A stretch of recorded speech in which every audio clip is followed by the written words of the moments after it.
Hey everyone, welcome back to my channel. So happy to see you again.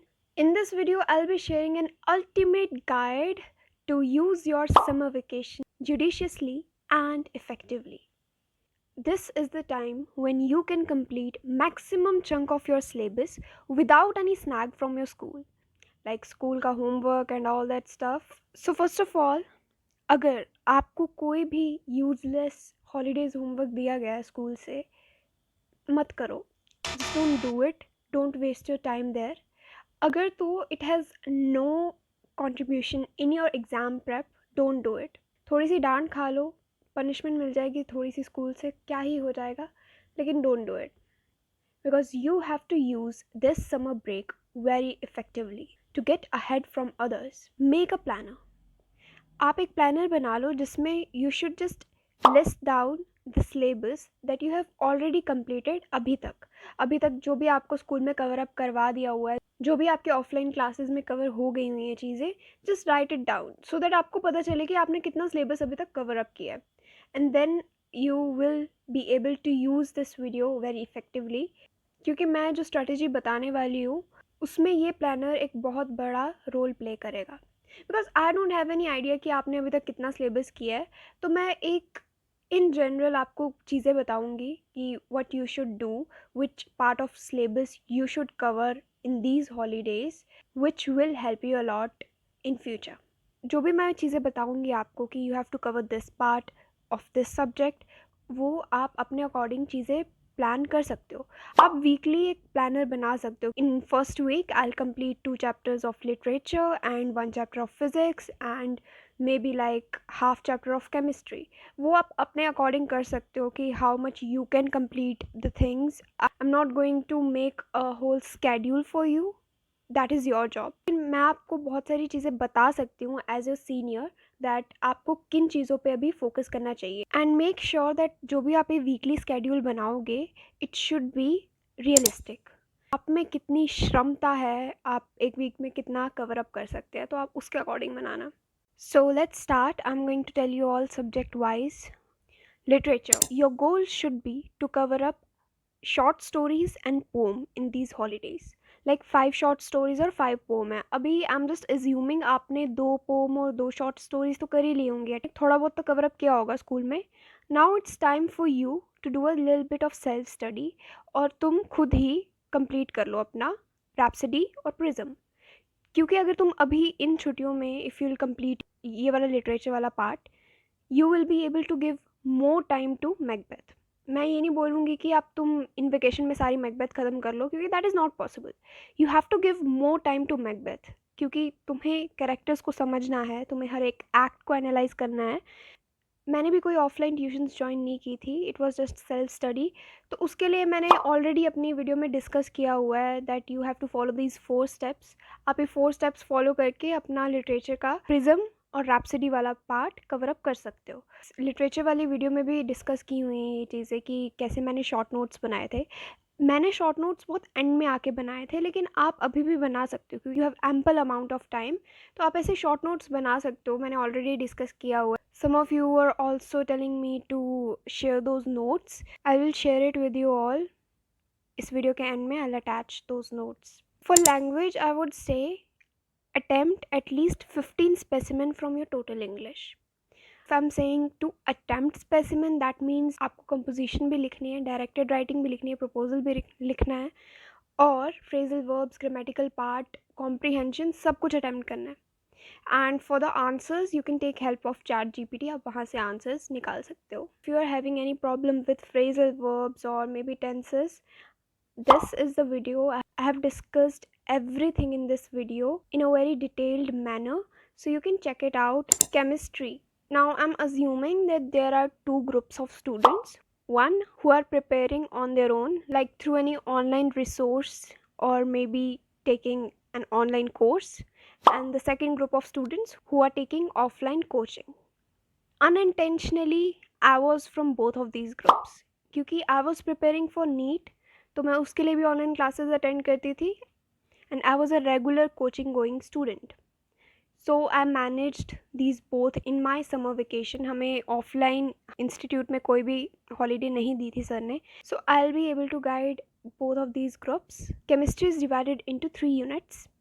First, we have physical chemistry, organic chemistry, inorganic chemistry. Physical chemistry में 3 chapters थे. हमारे school में ये 3 chapters already complete हो गए थे, तो may be आपने भी अभी तक फिज़िकल केमिस्ट्री तो फिनिश कर ही दी होगी. आपको इन हॉलीडेज़ में फिज़िकल केमिस्ट्री और ऑर्गेनिक केमिस्ट्री के पोर्शन पे फोकस करना है, specially organic chemistry, because it demands your time, it demands practice, it demands revisions. And inorganic chemistry is all about theory, it is theoretical, and ये आप and में आके करो. एंड ऑर्गेनिक केमिस्ट्री पे तुम समर वेकेशन से start कर सकते हो. ऑर्गेनिक केमिस्ट्री मैंने भी अपने टाइम पे मैंने ऑनलाइन जो मैं क्लासेस ले रही थी, मैंने almost organic chemistry summer vacation की एंडिंग तक ख़त्म कर दी थी. अब मैं ऑर्गेनिक केमिस्ट्री बोल रही हूँ 11th की भी और 12th की भी. जुलाई के एंडिंग में मेरी ख़त्म हो गई थी ऑर्गेनिक. जो ऑनलाइन बच्चे सेल्फ स्टडी कर रहे हैं, if you are looking for a good teacher for organic chemistry and physical chemistry, so I have a recommendation. Amit Mahajan sir from PW, like he teaches chemistry so well, और उनकी class में तुम्हें बिल्कुल भी boring नहीं लगेगा. Trust me, तुम्हें बहुत मज़ा आएगा पढ़ने का. एंड मुझे पता भी नहीं चला कब मैं अमीन्स तक पहुंच गई, and I just started attending his classes from some basic concepts of organic chemistry, और पता भी नहीं चला when I reached the last chapter of organic chemistry. So he teaches pretty well, and मैंने फिज़िकल केमिस्ट्री भी उनसे cover की थी, तो वो बहुत अच्छा पढ़ाते हैं. एंड आई थिंक उनके लेक्चर्स यूट्यूब में अवेलेबल हैं, वन शॉट्स हैं. तुम वन शॉट्स अटैम्प्ट करो, इसका मतलब ये नहीं है कि तुम एक ही बार में वो 6 घंटे का पूरा लेक्चर देख लो एंड तुम्हारे दिमाग में कुछ भी नहीं गया. 6 आवर्स का अगर लेक्चर है तो 1 आवर करके तुम वीक लगाओ उस पर. Like after every lecture revise your notes, जो भी आपने पढ़ा है उसको एक बार रिवाइज़ करो, and make your own short notes. Organic के शॉर्ट नोट्स बनाओगे आपको ही हेल्पफुल होगा. एग्ज़ाम के एक दिन पहले एवरीथिंग इज़ क्योटिक. कुछ समझ नहीं आता कि ऑर्गेनिक को कैसे कवर अप करें, क्या पढ़ें क्या नहीं पढ़ें, क्योंकि ऑर्गेनिक के नोट्स बहुत कॉम्प्लेक्स लगना शुरू हो जाते हैं. तो उनको कंसाइज कर लो, 1 पेज और नोट्स बनाओ, सारी इक्वेशंस उसमें लिख लो, ताकि तुम एग्ज़ाम के पहले ईजिली रिवाइज़ कर पाओ. तुम्हारे प्री बोर्ड्स आएंगे, उसमें और क्योस होगा. तो इसलिए मैं बोल रही हूँ कि अपने शॉर्ट नोट्स बना लो. ऑर्गेनिक केमिस्ट्री छुट्टियों में इसलिए बोल रही हूँ कवर अप कर लो, क्योंकि इसकी एक तो वेटेज बहुत ज़्यादा है और चैप्टर्स भी इसी के सबसे ज़्यादा हैं. अगर लिख के प्रैक्टिस करोगे तभी चीज़ें याद होंगी. पैसिव रीडिंग से कुछ नहीं होने वाला. एक्टिव रिकॉल करो चीज़ों को. मैं अपनी हर वीडियो में ये बोलती हूँ कि एक्टिव रिकॉल करो, एक्टिव रिकॉल करो. जिस दिन तुम्हें एक्टिव रिकॉल की इंपॉर्टेंस पता चल गई ना, you are going to ace each and every exam. And for offline students, if you think that your syllabus is going in a very slow pace, or you think that you want to cover up your syllabus by yourself, you can follow the resources that I have suggested earlier in this video. If you think that you can manage things offline as well as online, which is not that hard, क्योंकि वो मैंने भी किया है, it is possible, it is quite possible offline और online को manage करना. And अभी तो छुट्टियाँ हैं, you don't have any school, so you can easily balance the things. You know what, it is good for you. अगर तुम syllabus जल्दी कवर अप कर लोगे अपना, तुम्हें ज़्यादा टाइम मिलेगा अपने एंट्रेंस एग्ज़ाम्स को देने के लिए.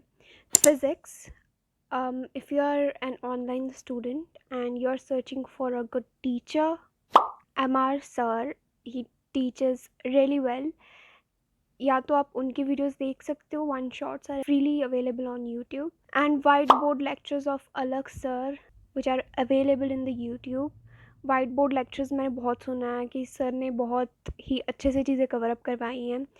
सो that's why I just thought that I should share with you all too. Assuming कि आपने अभी तक इलेक्ट्रो तो ख़त्म कर ही लिया होगा, एंड अभी के लिए आपका गोल ये होना चाहिए कि आप मैग्नेटिज़म तक ख़त्म कर लो चीज़ें. अब ख़त्म कर लो का मतलब ये नहीं है कि तुम सिलेबस ख़त्म करके बैठ जाओ और दिमाग में कुछ भी नहीं पड़ा. आपको चीज़ें कंसेप्चुअली क्लियर होनी चाहिए फॉर फिज़िक्स. आईएससी में बहुत ही कंसेप्चुअल चीज़ें आती है. That's why I am telling you, no cramming, go through all the concepts. अभी तक आपने करंट इलेक्ट्रिसिटी अगर पढ़ा है, फॉर्मूला शीट बना लो उसके लिए। और ये मत सोचो कि न्यूमेरिकल ज़्यादा इंपॉर्टेंट हैं, डेरिवेशंस कम। Derivations and numericals both are equally important. तो तुम्हें दोनों बहुत ही अच्छे से करने हैं, जबकि आईएससी में रेयरली ज़्यादा डेरिवेशंस आती हैं, बहुत गिनी चुनी डेरिवेशंस आती हैं और वो ही बार बार रिपीट हो रही हैं कितने सालों से। For physics I am surely making a strategy video. Just subscribe to my channel, I upload soon, या फिर मैंने ऑलरेडी अपलोड कर दी होगी अगर आप कुछ दिनों बाद देख रहे हो। फिज़िक्स के लिए एक चीज़ याद रखना, अगर आप अभी से ही सेल्फ स्टडी करके खुद प्रिपेयर कर रहे हो चीज़ें, तो अपने एक जगह कंपाइल्ड नोट्स ज़रूर बना लेना, क्योंकि आपके बहुत सारे एग्ज़ाम होने वाले हैं, प्री बोर्ड्स होने वाले हैं बहुत सारे, और बोर्ड एग्ज़ाम्स आएंगे, तो यू विल बी कन्फ्यूज्ड कि कहाँ से पढ़ें, क्योंकि नोट्स इधर उधर होंगे। तो एक कंपाइल्ड नोट्स रखना अपने, एक चैप्टर वाइज चीज़ें जिसमें हैं इंपॉर्टेंट चीज़ें, लाइक डेरिवेशंस है, सारे फार्मूला हैं। एग्ज़ाम के एक दिन पहले तुम ब्लैंक ना हो जाओ कि कहाँ से शुरू करें, इसलिए एक कंपाइल्ड नोट्स रखना अपने पास। अगस्त तक भी अगर तुम मैग्नेटिज्म तक कंप्लीट कर लेते हो, then you are just left with modern physics and optics है उसके बाद। ऑप्टिक्स को भी तुम्हें ज़्यादा टाइम देना पड़ेगा, इसलिए तुम जुलाई तक गोल रखो कि तुम अपनी मैग्नेटिज्म तुम ख़त्म कर लोगे। ख़त्म कर लोगे का मतलब है कि तुम्हें न्यूमेरिकल भी प्रैक्टिस करने हैं and you have to go through all the derivations, और एक जगह नोट्स भी बनाने अपने। बायोलॉजी, अगर मैं अपनी बात करूं तो मैं नीट की प्रिपरेशन कर रही थी, जिसकी वजह से मेरी जुलाई मिड में ही सारी 12th की बायोलॉजी ख़त्म हो गई थी। लाइक मैंने एनसीईआरटी से सब पढ़ रखा था, सब मैंने लेक्चर्स भी अटेंड किए थे and everything was done. July mid में मेरी पूरी 12th की बायोलॉजी ख़त्म थी, क्योंकि यार सिलेबस कम था। देखा जाए तो सिलेबस काफ़ी कम है बायोलॉजी का as compare to class 11th। 12th का सिलेबस कम है, तो जल्दी ही कवर हो जाएगा आपका। लेकिन अब मैं तुम्हें ये नहीं बोल रही हूँ कि तुम भी अपनी बायो ख़त्म करके बैठ जाओ, नहीं। इतना तो मेक श्योर करो कि जितने भी चैप्टर्स तुमने अभी तक पढ़े हैं तुम एनसीईआरटी से ज़रूर पढ़ो। एनसीईआरटी की अगर तुम एक एक डिटेल, एक एक डेट, एवरीथिंग अगर तुम्हें याद है, इवन डायग्राम्स, एनसीईआरटी की डायग्राम्स बहुत इंपॉर्टेंट है। इतना ज़रूरी नहीं है आईएससी की बुक पढ़ना, क्योंकि मैंने देखा है मेरी जो आईएससी की बुक थी उसमें बस कुछ चीज़ें एक्सपैंड करके दी हुई थी जिनका कुछ खास काम था नहीं। अगर मैं सिर्फ एनसीईआरटी भी पढ़ के जाती ना, तो भी मेरा पेपर काफ़ी अच्छा हो जाता। बुक की रीडिंग पे डिपेंड नहीं करता, क्वेश्चन प्रैक्टिस पे डिपेंड करता है। तो देखो, बायो के लिए भी मैं एक सेपरेट वीडियो बनाऊंगी, लेकिन अभी तक तुम इतना समझ लो कि एनसीईआरटी इम्पॉर्टेंट है, एनसीईआरटी से पढ़ना शुरू कर दो। एनसीईआरटी पढ़ने के बाद जैसे तुमने एक चैप्टर कंप्लीट किया, लेट्स से बायोटेक्नोलॉजी तुमने पढ़ा एनसीईआरटी से, and just open your ISC book और वहाँ पे एक रीडिंग दो, तुम्हें खुद ही लगेगा कि बस 2-3 चीज़ें एक्स्ट्रा है, nothing new, that is enough. Just because हमें क्वेश्चन अलग तरह से पूछा जाता है, हमें सीधे क्वेश्चंस नहीं पूछे जाते हैं, हमें न्यूमेरिकल्स आते हैं, हमें बहुत ही out of the box questions पूछे जाते हैं, हमें पेडिग्री एनालिसिस से बहुत सारे क्वेश्चंस पूछे जाते हैं। उसके लिए तुम्हें क्वेश्चन प्रैक्टिस करनी है। एनसीईआरटी रीड करना भी ज़रूरी है, आईएससी के लिए क्वेश्चन प्रैक्टिस करना और भी ज़रूरी है। तो उसके लिए तुम क्वेश्चन बैंक परचेज कर सकते हो। आई वुड सजेस्ट अरिहंत का question bank, it is best.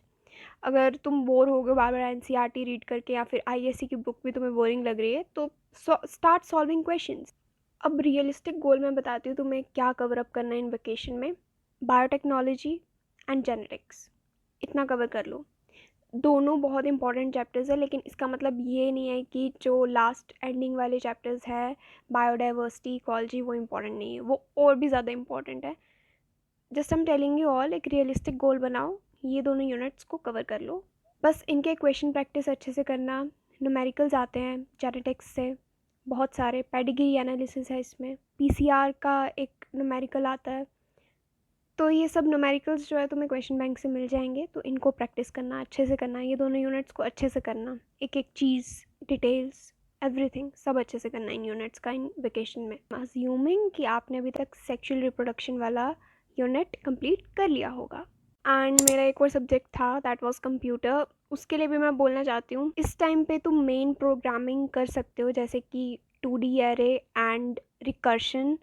ये जो बहुत भारी भरकम कॉन्सेप्ट्स हैं, ये तुम अभी समझ सकते हो। And for that I would say you can check out amplify learning. I know you already know about this channel. You will be able to find contents related to 2D array and recursion. ये बहुत important concepts है, ये मैं करना चाहती थी लेकिन unfortunately मैं ये वेकेशन में नहीं कर पाई क्योंकि I was preparing for NEET and I didn't prioritise my boards. नहीं तो मेरा गोल यही था कि मैं रिकर्शन और 2D एरे वेकेशन में कंप्लीट कर लूँ, लेकिन मैंने बहुत एंड में आके चीज़ें की वो। लेकिन तुम अभी कर सकते हो तो it will help you allot. जैसे तुमने रिकर्शन का कॉन्सेप्ट समझ लिया है, उसी के ही प्रोग्राम बनाना शुरू करो। वीक में एटलीस्ट 1, 2 या फिर 3 प्रोग्राम्स बनाओ ब्लूजे पे। प्लीज़ क्रैमिंग मत करना, कॉन्सेप्ट्स को ध्यान से समझना और अप्लाई करने की कोशिश करना practically on BlueJ. I know many of you will say that कि समर वेकेशन तो इन्जॉय करने के लिए होती है एंड क्यों पढ़े हम अभी। हाँ मैं नर्ड हूँ, लेकिन इसका मतलब ये नहीं है कि मैंने अपने टाइम पे समर वेकेशन पे मैं कहीं भी घूमने नहीं गई थी। नहीं, अपनी फैमिली के साथ गई थी घूमने। Just give yourself 4 days to travel in your vacation, that will be more than enough. That will definitely refresh your mind and you'll still ace it like I did. And that's it for this video. 헤어나오지 못했어. I don't wanna wake up, just wanna back up. 우리가 함께했던 것을 난 너무 슬퍼. 눈을 가렸어. 아무것도 보지 못하게. 넌 아마 내가 아는 미워둔 기억 속에서 나를 찾고 있겠지. 더 많은 것이 변화우를 갈라섰다고